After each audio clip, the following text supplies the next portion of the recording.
어쩌다 보니 암스테르담 시립미술관 때문에 이 장소를 두 번이나 가게 되었네요. 그리고 어쩌다 보니 제가 벤섬 크로웰 건축의 작품을 이것 말고 두 개나 더 보게 되었고요. 하지만 유럽에서 제대로 된 현대미술관을 못 보았는데 암스테르담 시립미술관에서 그 아쉬움을 달랬습니다. 92년도 첫 유럽을 갔을 때 일부러 네덜란드는 피했습니다. 그때 한국 배낭여행자들이 대마초피로 이곳을 많이 방문했었거든요. 그 꼴 보기 싫어서 안 갔는데 30년이 지나서는 제가 제일 좋아하는 유럽 국가 중 하나가 네덜란드가 되었네요. 이 멋진 암스테르담 시립미술관을 소개하는 저는 여러분과 함께 건축의 길을 가는 Cinema C Architecture A Psychoanalysis P 카푸 채널의 앞에입니다. 앞에입니다.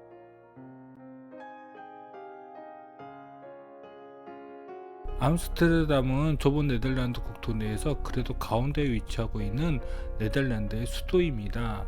암스테르담 시리즈 미술관의 위치는 암스테르담에서도 그래도 호수 주변에서 좀 떨어진 곳에 이렇게 위치하고 있습니다. 자, 들어가 보시면은요, 저기 욕조 모양의 건물이 바로 암스테르담 시립 미술관입니다. 코로나19가 끝나자마자 2022년에 다시 유럽을 답사 갔을 때 여기 암스테르담 국립미술관을 방문했습니다. 사실 여기에는 반고흐 미술관도 있었는데 일정상 암스테르담 국립미술관만 보고 갔거든요. 그런데 또 그 다음 해에 여기 암스테르담 시립미술관을 보러 왔네요. 주차는 여기 지하 주차장에 했습니다. 암스테르담 시립미술관은 역시 중축된 이 거대한 욕조가 정말 인상적이네요. 그런데 대부분의 미술 작품들은 본관인 저쪽에 전시되었습니다. 이 모습은 앞 광장인 뮤지엄 플레인에서 암스테르담 시립미술관을 바라본 것입니다. 정말 거대한 욕조를 옮겨 놓은 것 같은 모습이죠. 건축에서 미니멀리즘은 모더니즘 건축의 간결미를 최대한 활용한 것을 이야기하는 것도 있지만 이처럼 어떤 사물을 단순하게 크게 확대하여 건축에 활용하는 것도 이야기합니다.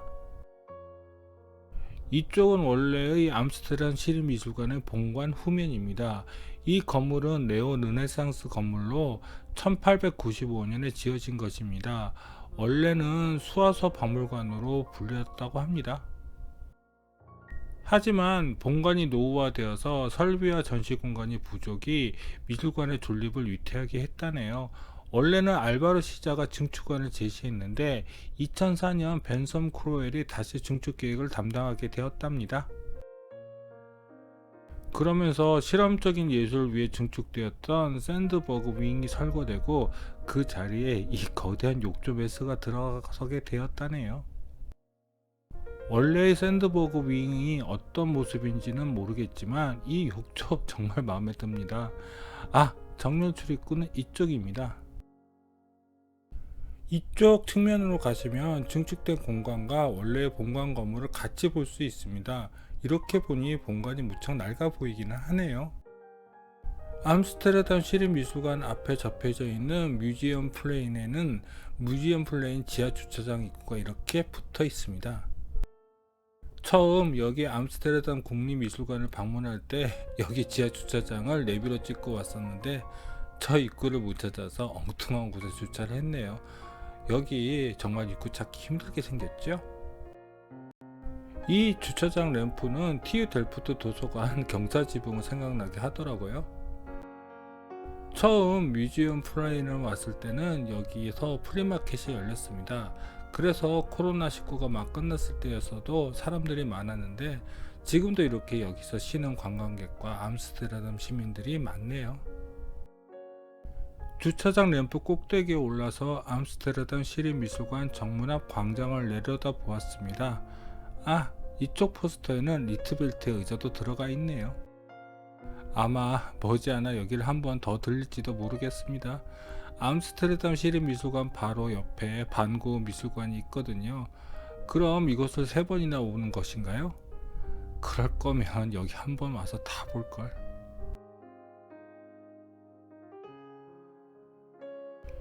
21세기 세계 건축을 이끄는 대표 건축가 중 네덜란드 출신의 건축가가 많이 있습니다. 20세기부터 유명했던 램코라스, 그리고 21세기 최고의 건축 회사가 된 MVRVD. 정말 부럽네요. 그런데 나도 건축을 전공했는데 내부나 봅시다. 암스테르담 시립미술관 정문은 이쪽입니다. 여기가 아까 전 보여드렸던 정문의 내부 공간입니다. 이쪽이 바로 티켓 오피스입니다. 미술관은 입장은 이쪽으로 하셔도 되고 저쪽으로 하셔도 됩니다. 정문 로비의 저쪽에는 기념품 샵과 방문객용 수화물 보관소가 위치하고 있습니다. 지상층 내부로 들어오니 거대한 욕조가 원래의 본관과 붙어 있지 않은 것을 알 수가 있었네요. 아, 저 부분은 욕조 내 전시장에서 본관으로 넘어가는 복도 공간입니다. 지상층 공간을 좀 더 자세히 살펴볼까요? 이쪽이 아까 전 말씀드린 기념품 샵 공간입니다. 여기가 바로 기념품 샵입니다. 저번에 말씀드린 것처럼 저는 요새 기념품으로 티셔츠를 많이 삽니다. 특히 미술관이나 박물관을 가면 꼭이요. 여기 티셔츠도 괜찮습니다. 제가 갔을 때는 암스테르담 시립미술관은 키스링의 작품 전시에 힘을 주고 있었습니다. 그런데 그와 관련된 티셔츠는 없더군요. 아, 저 아래로 내려가면 도서관 공간이 있습니다. 바로 이렇게요. 그런데 여기는 제가 내려가 보지는 않았습니다. 여기는 책보다는 멀티미디어실에 가까운 게 아닌가 싶습니다. 그런데 지상층의 외부 커튼월은 욕조의 단순함에 비해서 좀 과한 편이 아닌가 싶기도 하네요. 저 바드를 쓰지 않으면 안 되었을까요? 기념품 샵 건너편의 관람객용 수화물 보관소도 잠깐 살펴볼까요? 여기도 작은 가방 이외에는 전시장 내부로 들고 들어갈 수 없습니다. 저도 여기에 카메라 가방을 맡기고 들어갔습니다. 여기에서 보니까 확실히 증축한 공간과 원래 본관이 확실히 분리되어 있다는 것을 알 수 있겠네요. 자, 이제 지상층 전시장으로 들어가 볼까요? 이쪽으로 들어가시면 되겠습니다.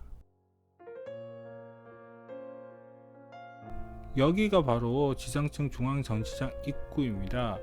원래 이쪽으로 들어가야 했는데 저는 저쪽 계단으로 지상층이 아닌 1층, 그러니까 한국 기준 2층 전시장부터 들어갔습니다. 여기가 지상층 중앙 전시장 내부에서 입구를 바라본 곳입니다.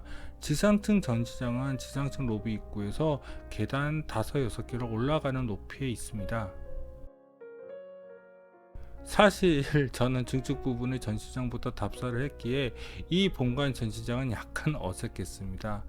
뭐랄까, 약간 임시 전시장 같은 기분이 들더라고요. 이 도면에 지상층 전시장이 다 표현되는 것은 아닙니다. 양쪽은 이렇게 방으로 나눠져 있는 게 아니라 복도 공간이고요. 그리고 이 복도를 돌아가면 중앙 계단 공간이 나옵니다.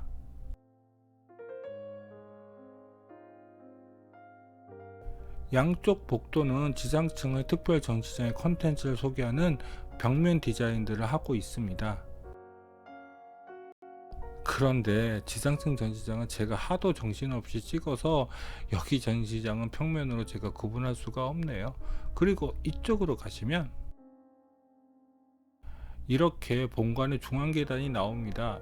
이 계단만 보면 이 미술관이 흔히 볼 수 있는 유럽의 전통적인 미술관처럼 보이죠? 이 중앙 계단 하부도 전시장으로 잘 활용하고 있습니다. 도면으로는 표현되어 있지는 않지만 이쪽에 쪽 전시장이 하나 있습니다.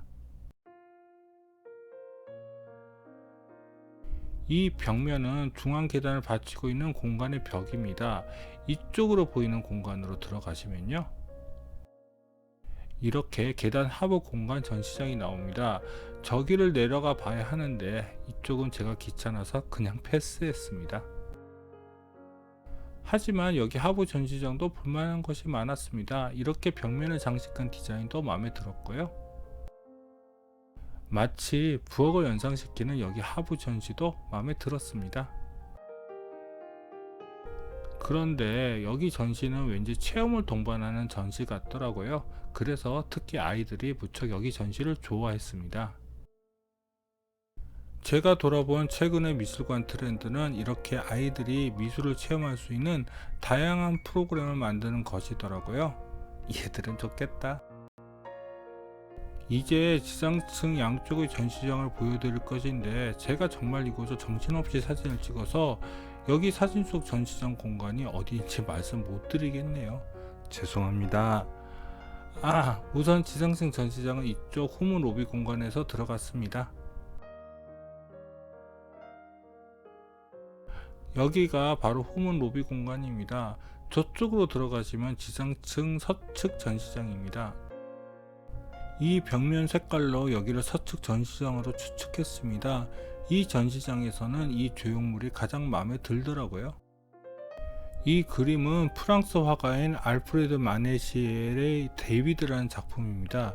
이 작품은 컬러가 마음에 들더라고요. 제가 네덜란드 오렌지 계열 색깔을 좋아하거든요. 이제부터는 서측인지 동측 전시장인지 제가 구분을 못하겠습니다. 그냥 마음에 드는 작품만 소개하겠습니다. 이 그림도 마음에 들었는데 누구의 무슨 작품인지는 미처 못 봤네요.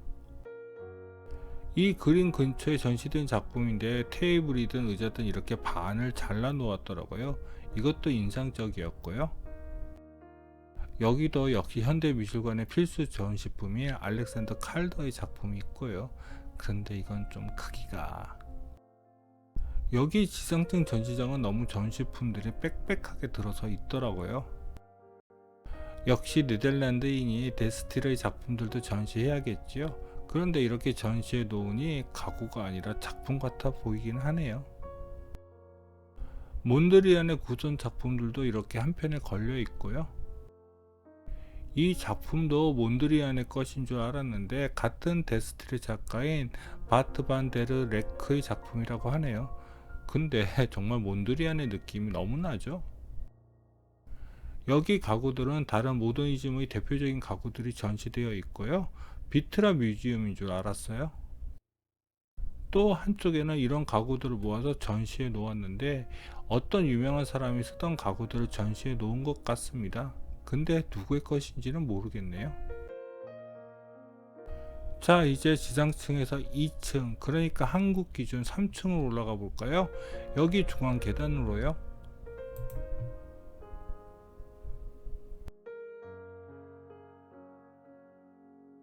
바로 이 중앙 계단으로 올라가시면 됩니다. 저기 보이는 곳은 암스테르담 시립미술관 후문 로비 지역이고요. 앞쪽에 욕조 모양의 메스 안쪽에 이런 고풍스러운 미술관이 있는 줄은 몰랐습니다만, 의외로 여기 본관 장식은 특별하게 화려한 장식이 없네요. 그래도 시원하게 천창이 이렇게 있고요. 중앙 계단에서 후문 로비 위쪽은 저렇게 카페테리아가 위치하고 있습니다. 아까 전 말씀드린 카페테리아는 이쪽에 있습니다. 매번 후회하는 것이지만 좀 시간적 여유를 가지고 카페테리아에도 좀 앉아서 쉬어야 하는데 그게 안 되네요. 그런데 너무 개조를 했나봐요. 카페테리아 내부는 고풍스러운 본관 느낌이 하나도 안 나네요. 이제부터 본관 2층 전시실을 살펴보려고 합니다. 우선 이쪽 가운데 있는 중앙 전시장을 살펴볼까요? 바로 저기가 중앙 전시장 입구입니다. 그리고 양측이 서측과 동측의 전시장 입구이고요. 중앙 전시장에는 키스 헤링의 작품들이 전시되어 있습니다. 그도 그래피티 출신의 예술가이지요. 20세기에는 그가 뱅크시 같은 예술가였지요. 그런데 이렇게 키스 헤링의 작품을 일반 회화 작품들처럼 전시를 해놓으니 좀 안 어울린다는 생각이 잠깐 드네요. 그도 에이즈로 이 세상을 떠났다고 하네요. 그도 게이였다고 합니다. 정말 현대 예술가의 혼은 성소수자들에게만 깃드는 게 아닌가 싶네요.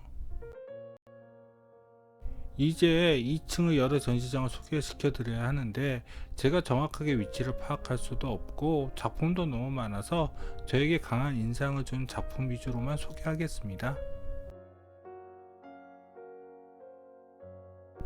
이 2층 전시장은 네덜란드의 색깔인 오렌지로 잘 꾸며 놓아서 인상이 깊었던 곳입니다. 여기는 멀티미디어 위주의 전시가 이루어졌고요. 이 전시장 디스플레이도 멋있다고 느꼈습니다. 이 사진작가의 작품으로 벽면 하나를 가득 채운 이 아이디어가 정말 마음에 들었고요. 그 반대편에는 또 이렇게 각종 포스터로 가득 채웠더라고요. 그런데 포스터 내용들이 다 사회주의 국가들의 것 같네요. 역시 선동적인 포스터들이네요. 이런 홀로그램 전시도 특이하더라고요. 이제 21세기 현대 미술은 어떤 기술로 사람들을 현혹할까요? 이 작품이 그런 맛보기 중에 하나겠죠. 또 한 전시실은 이렇게 벽을 검은색으로 처리해서 작품들이 더 돋보이게 만들었고요. 하지만 이 전시실에서 제가 주목한 것은 이 전시실 천장입니다. 지금은 천장이 다 가려져 있지만 그 안쪽 실루엣에 어렴풋이 천창이 보이더라고요. 역시 근대미술관은 천창이죠. 암스테르담 시립미술관은 원래 네오 르네상스 스타일로 지어진 박물관이었습니다. 그때 공간 스타일이 또 이렇게 남아있네요. 이렇게 방들이 쭉 이어진 공간 구성 말이죠. 앞에서 말씀드렸지만 이 미술관을 중축하면서 이 본관 내부 스타일도 너무 많이 건드렸더라고요. 마치 모더니즘 건축처럼요. 그래서 이렇게 다 합판에 페인트로 벽을 장식했지만요. 옛날 건물이라는 것을 확인할 수 있는 저 두 창은 재미있네요. 그럼 저 합판 뒤에는 옛날 르네상스식 창이 있지 않을까요? 그대로 살리도록 리디자인 하지. 이 작품도 인상적이었습니다. 이 배는 난민 보트에서 영감을 얻은 것일까요? 이 전시실도 이렇게 작품을 사진으로 찍어서 전체를 도배했네요. 이런 전시 방법도 나중에 한번 써먹어 보았으면 좋겠네요. 하지만 가장 일반적인 2층 전시실의 모습은 바로 이 전시실의 모습입니다. 그래도 이 전시실의 천장을 보니 예전 본관의 공룡형 천장 장식과 천창 실루엣의 흔적들이 아직 남아있네요. 아하, 이 작품은 피카소의 작품이라고 잘못 알고 있었네요. 이 작품은 니키드 생파르의 테트 블랑시입니다. 정말 인상적인 작품이죠. 이 전시실도 작품과 전시 디스플레이가 하나가 되어 있어서 매우 흥미로웠습니다. 이 전시실은 컨셉이 건축이랑 연관이 있는 것처럼 보였습니다. 저기 가운데 전시된 것은 마치 메스 스터디 같아 보였고요. 저 위에 있는 것은 천막 구조 같아 보이기도 하네요. 그리고 비록 같은 전시실은 아니었지만 다른 전시실에는 옐로우 트레싱지로 전시한 도면 스케치도 전시되어 있네요. 그런데 글자가 이슬람어 같아 보여요. 이 작품은 무척 엽기적이죠. 안나 우덴버그의 프레케우리스 파트리시아라는 작품입니다. 이 스웨덴 작가는 여성의 해부학적인 신체적 특성을 활용하는 작품을 주로 다룬다고 하네요. 제가 유럽의 현대미술은 잘 모르겠지만 그래도 미국 현대미술들을 좀 본 경험으로 비교를 해보자면 유럽 것은 미국 것보다는 보다 집중적인 해석이 가능한 은유들이 더 보이는 것 같긴 하네요. 암스테르담 시립미술관을 검색하시면 아마 이 작품이 가장 많이 나오실 것입니다. 바로 제프 쿤스의 Unshoring in Banality입니다. 그런데 풍선이 아니니 제가 몰라봤죠? 헤헤.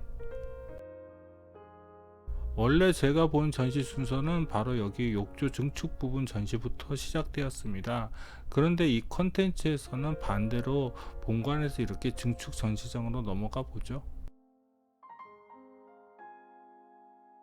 그런데 여기 전시 작품들은 현대미술 작품이라기보다는 제3세계 유물 전시장 같은 느낌이 더 강하네요.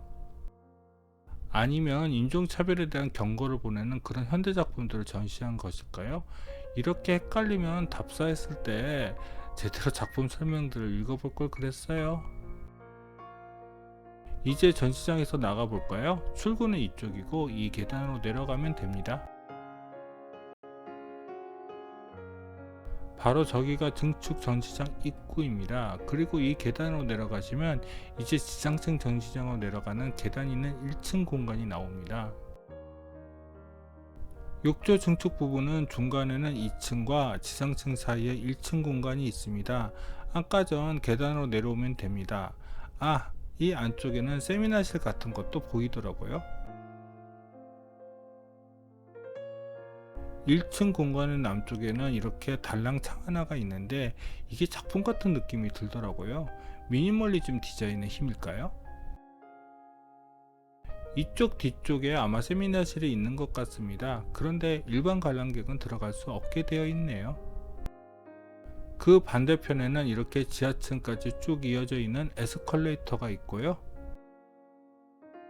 바로 그 옆에는 이렇게 엘리베이터가 위치하고 있습니다. 그리고 그 옆에 계단 하나가 있는데 이 계단이 바로 제가 원래 암스테르담 시립미술관 전시장을 첫 진입했던 수직 동선이었습니다.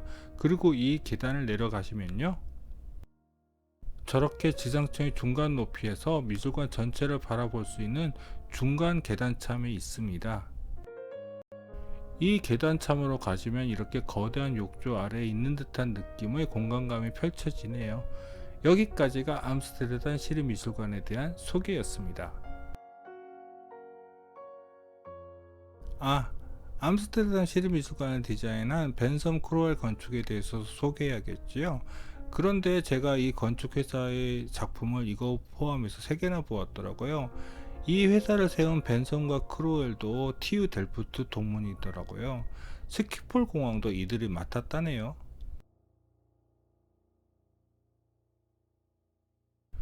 암스테르담 시립미술관 옆에 방고 미술관은 일단 제가 나중에 가려고 꼽쳐 놓았고요. 암스테르담 국립미술관은 봐야겠죠.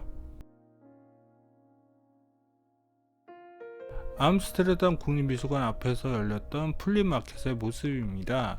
그때가 코로나 시국이 막 끝날 때라서 그런지 이런 야외 행사가 정말 반가웠습니다. 암스테르담 국립미술관을 간 이유는 이거 하나 때문이었습니다. 바로 렘프란트의 야경이요.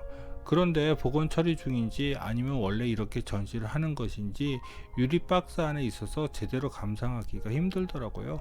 그리고 사람들도 앞에 너무 북적북적거리고요.